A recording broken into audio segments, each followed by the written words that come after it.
শুভ জন্মাষ্টমী।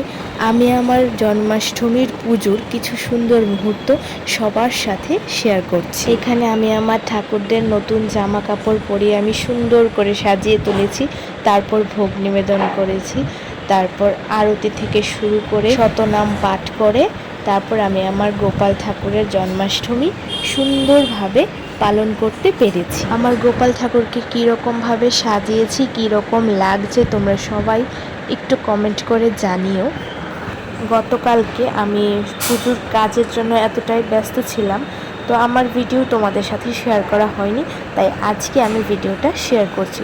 তো গতকালকে সকাল থেকে নির্জলা উপোস করে রাত্রিবেলায় আমি পুজোটা পুরোপুরিভাবে সম্পন্ন করতে পেরেছি। আচ্ছা, তো কীরকম লাগলো আমার এই জন্মাষ্টমীর ছোট্ট আয়োজন তোমরা সবাই আমাকে কমেন্ট করে জানাবে। এখন হচ্ছে গিয়ে প্রসাদ নামিয়ে নিয়েছি, এখন প্রসাদ সবাই আমরা এখন প্রসাদ নেব। তো এইখানে আমি গোপাল ঠাকুরের প্রিয় মাখন, তালের বড়া, ক্ষীর, ক্ষীরতুয়া, লাড্ডু, আমিত্তি দিয়েছি। যেহেতু মিষ্টি গোপাল ঠাকুরের খুবই পছন্দের, তাই সব কিছু একটু একটু করে দেওয়ার চেষ্টা করেছি।